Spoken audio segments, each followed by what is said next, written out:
All right, so um, we're in a series called The Prodigal God, right? Prodigal God, which is different than the way we remember the parable. So we've been looking at that parable. It's in Luke chapter 15. There's three parables all about something that was lost, something that was found. But last week we talked about that word, prodigal.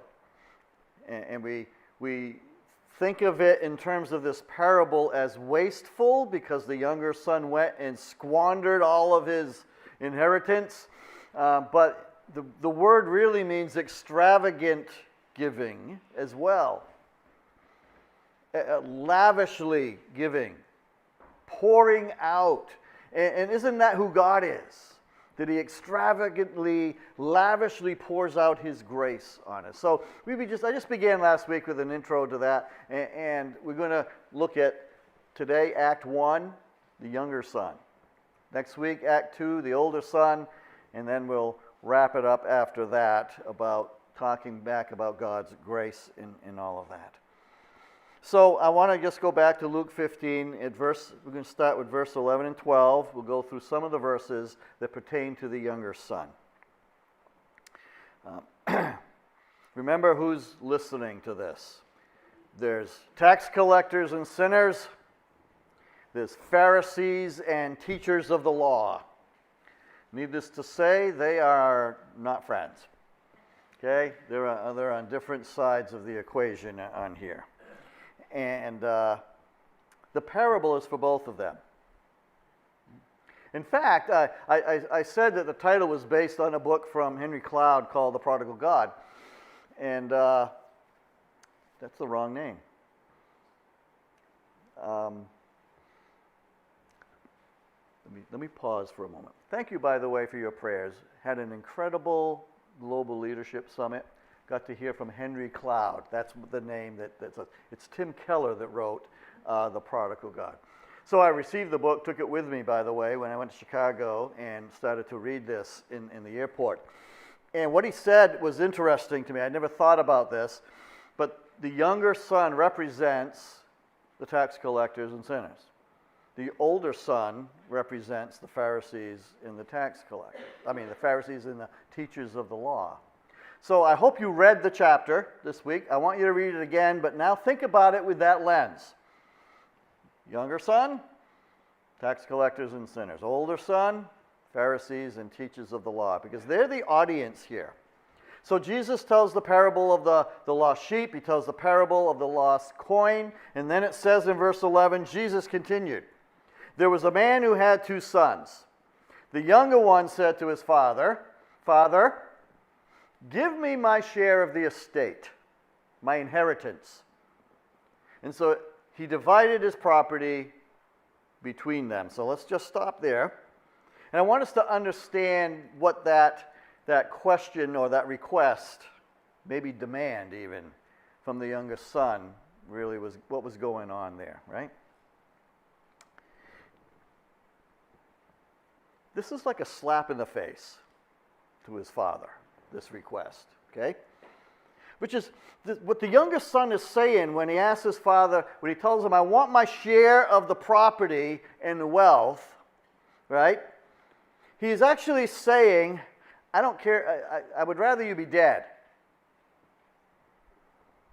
That may sound harsh, but when is it that you receive an inheritance?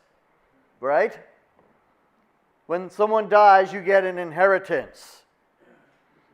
He wasn't supposed to receive his inheritance until his father actually died. Now remember, there's the audience in this story, right? Sinners, tax collectors, Pharisees, teachers of the law, and they're all listening. And in this culture, the culture of which Jesus is talking in this, is very patriarchal in nature. In other words, dad ruled the roost, the way it should be. Dad ruled the roost, right?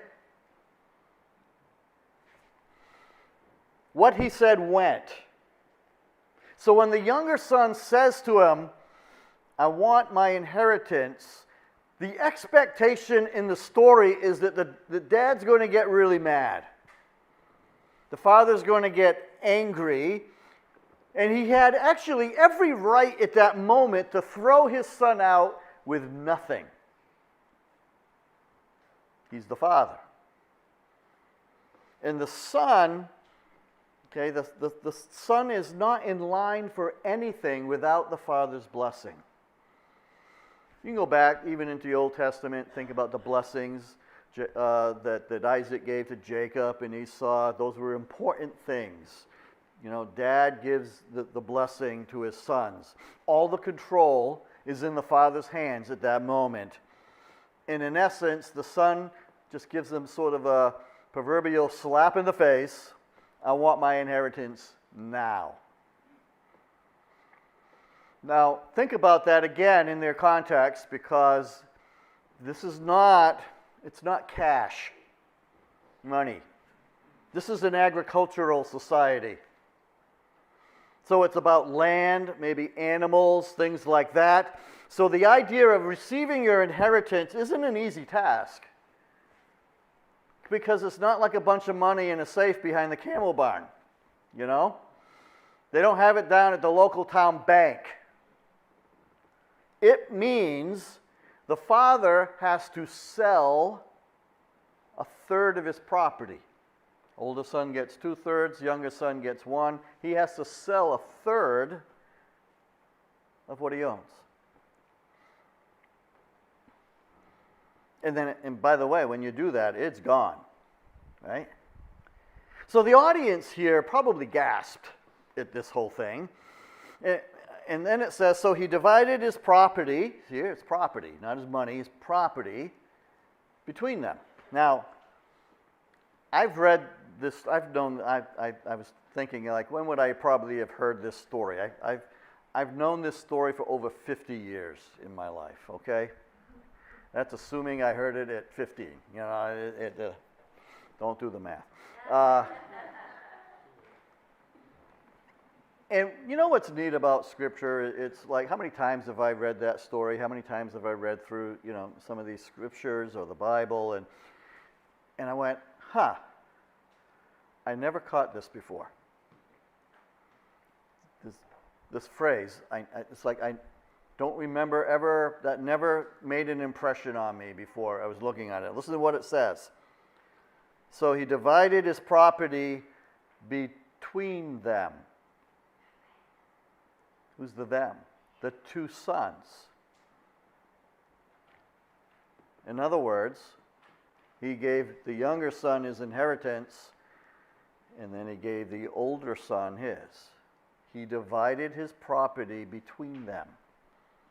I never heard that before in that. That never registered to me in that. And the father's actions here is what shows us that he is actually the prodigal. Recklessly spendthrift, extravagant grace.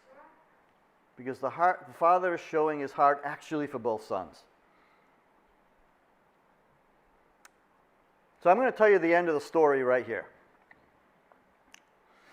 Every single one of us, within earshot of my voice right now, and in fact, every single person in this entire world, needs God's extravagant grace, right? Because not a single one of us deserves eternal life with him.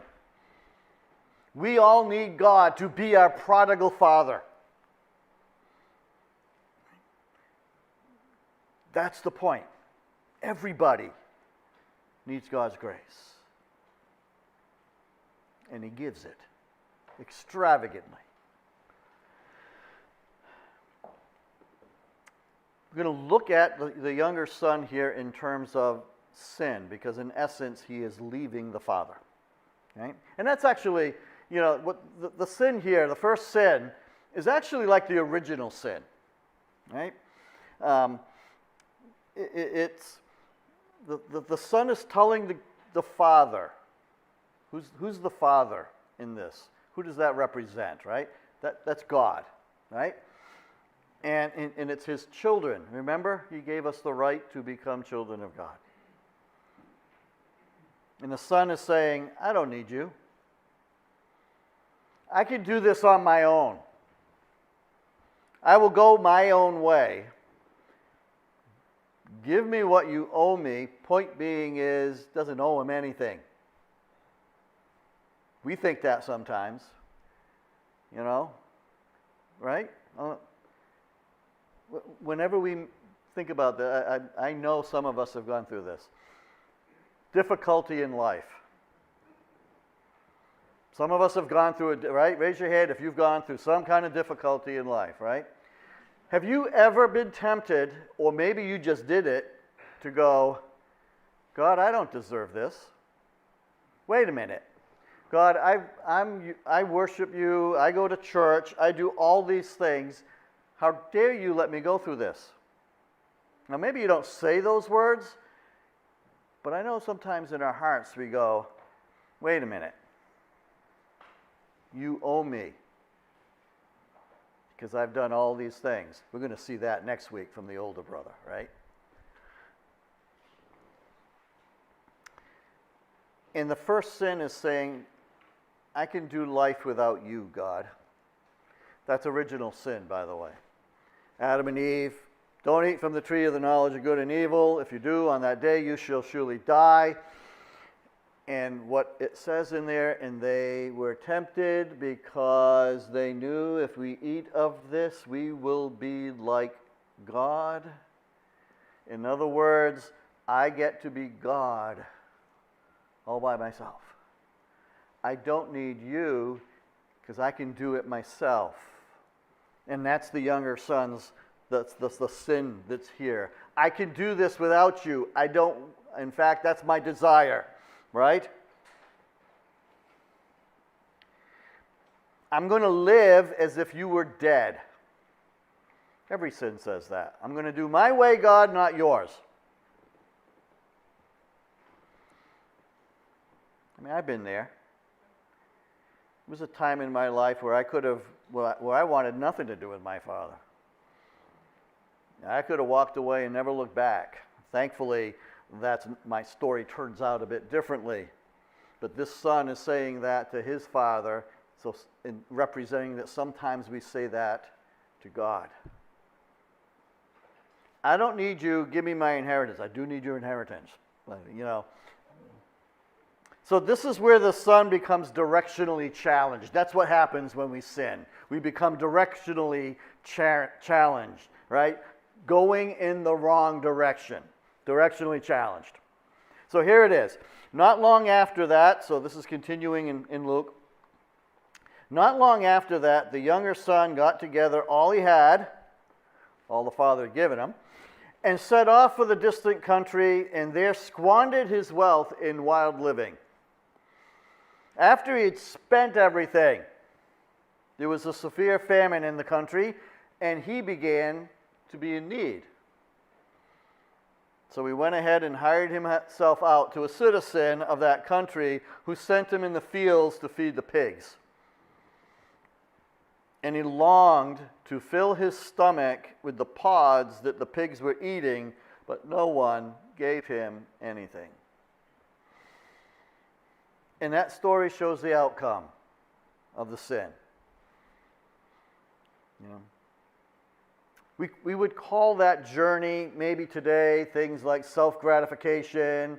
I need to go find myself, I need to go sow my oats. There's all these different terms that we hear, that we have heard over in our lifetimes, right? Self-indulgence.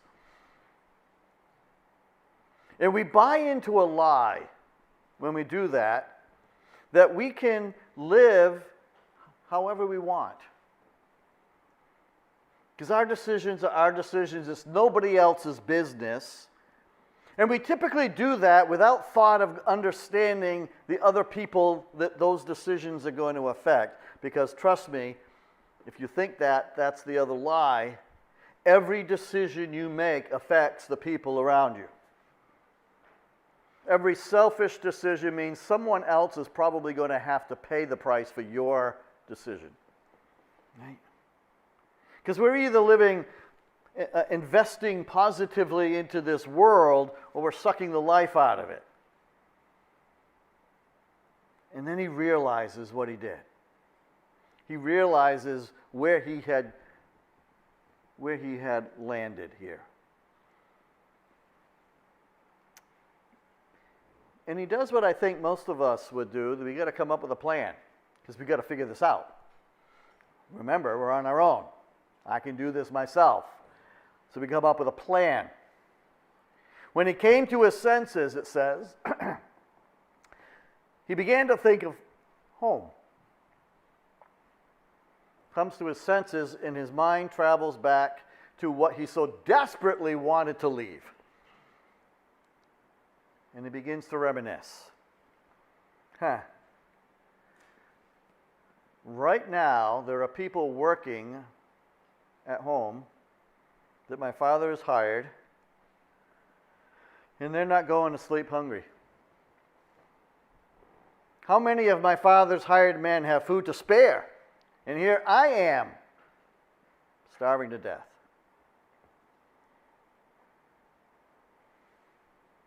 So here's the plan. I'm going to set out and go back to my father and say to him, prepare the speech.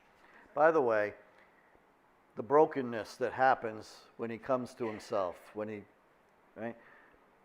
In great humility here. There is.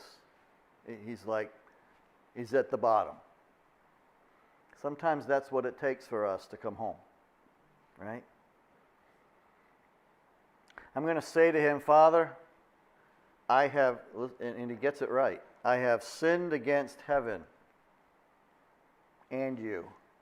Because all sin, a lot of our sin is against one another, but ultimately every sin is against God, right?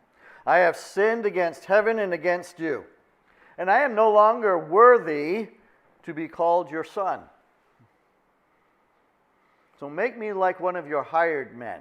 These are workers. They come, they get paid, they go back home, or they live in town, whatever, but they're coming out to work. Make me like that. Just because he knows he's going to be better off with just that. But there's no entitlement here to be called your son anymore. I blew it. So he got up and went to his father.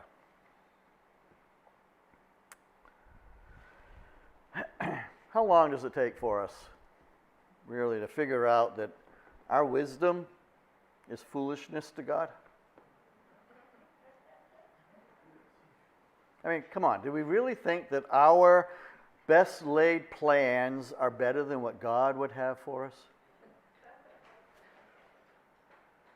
Because we keep trying it on our own and we leave God out of it. I'll be honest, I have actually said in church, how come in church sometimes we make decisions as if we're atheists? Especially when, I'm going to just say it, especially when it comes to finances. It's like God's not even in the discussion anymore. We got to do what's practical and all of these things but there's no trusting God. I mean, he gives us wisdom for that. But he still needs to be at the forefront of the equation. We keep trying it on our own and we leave God out of it, and our plans to fix our problems don't work in the long run. It's like a young man named Dan, okay? Dan's a single guy living at home with his father and working in the family business. When he found out that he was going to inherit a fortune when his father died and he was sick, his health was failing, he decided he needed a wife in which to share the fortune. So one evening, he's in an investment meeting and he spots the most beautiful woman he had ever seen. Her natural beauty just took his breath away. So he approaches her and he says, listen, I may look like just an ordinary man, but in a couple years, I'm probably going to inherit my father's business here. And I'm going to inherit $200 million. So impressed, the woman obtained his business card. And 3 days later, she became his stepmother.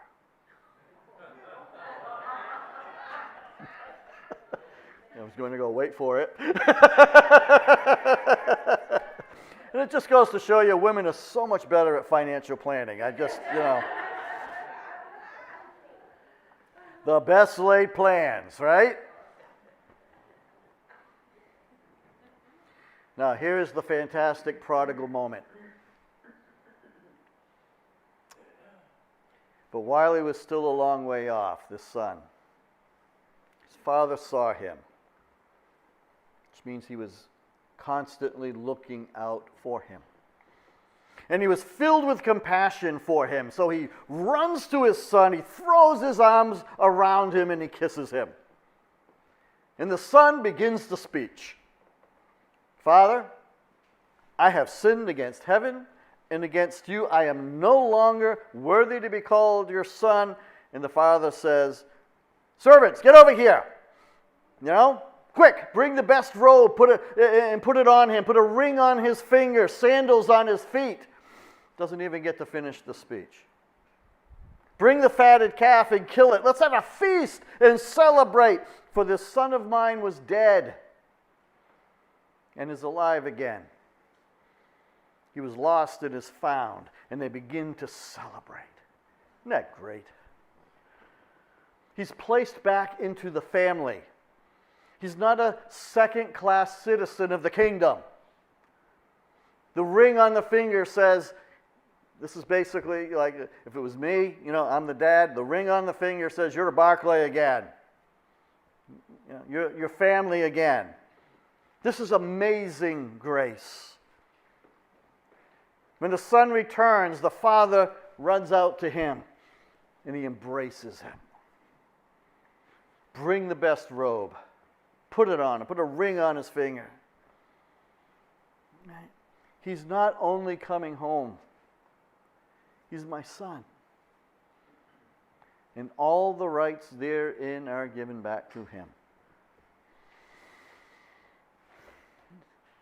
God's amazing prodigal grace. Everybody listening to this would have been amazed, because that's not the way things worked. That's not how we human beings do this. That's not how our culture works. But can you imagine what the tax collectors and sinners are thinking right now? Came across this incredible little video. Get your Kleenex out. Kind of retelling the story of the prodigal younger, of this parable about the younger son. Can you play that, Ken?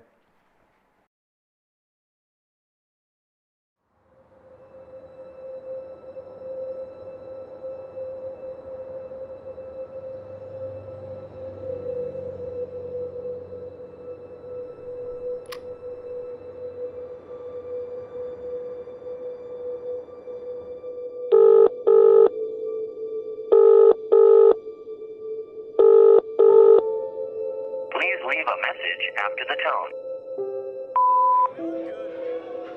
Hey, Dad. It's me. Man, I know it's been a long time since we talked. I was kind of hoping you'd answer, but I understand you probably don't want to talk to me. I've just gone so far, and the things I've done, I just regret it, And I know how bad I've hurt you and let you down, but Dad, I miss you. I miss how we drive around and just talk about life. And I just want to come home. But I know you've probably written me off. I can't blame you, actually. Here's the thing. It's kind of a shot in the dark, but I'm coming through town soon, and I'd really just like to see you. I know I can't just show up at the front door like I used to, but if you want to see me, just hang a small sheet out on the porch. If the sheet isn't there when I drive by, I'll keep going and I'll try not to bother you anymore. I love you, Dad.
Prodigal grace.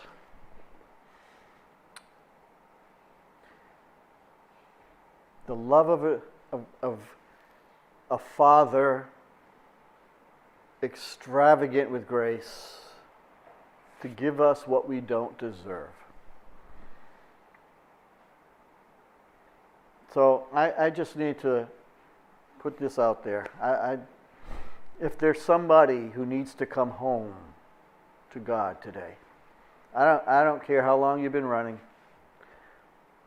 I don't care how much self-discovery you found. Maybe today's the day it's time to come home. It's time to come home to the prodigal God, the loving Father who will restore your life. And maybe today's the day where everything is going to change. Extravagant grace, mercy, salvation. If you're in that place, whether you're here or you're listening to my voice, you know what? I just want to say a prayer.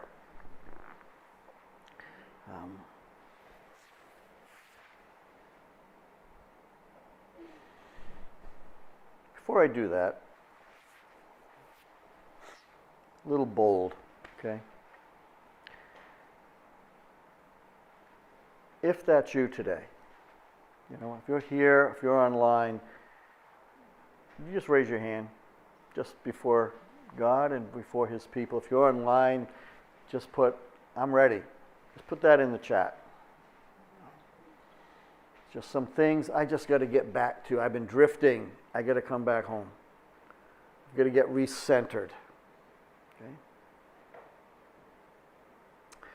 Lord, for everybody for whom this is the moment you're talking to them, let them know there is nothing they can do to make up for that. But also, God, let them know there's nothing they need to do. Because this is not about earning back your love somehow. You know, God, it's the younger son. I'm not worthy to be called your son, your daughter. So just treat me less than that. Just give me something. That's not God. God is saying, I want to welcome you home right now with the full, you are once again, you are the joint heir with my son. You are restored back. I don't deserve it. No, it's not about that. It's difference between being worthy. We're not worthy of that, but God thinks you're worth it. You are worth it right now. Just come home. And once again, God will begin to work in your life and change your life and bring you the joy and the peace and all the things that He offers that you've been missing. So, Lord, whoever that is this morning, help them know right now they're restored and welcomed home. Amen.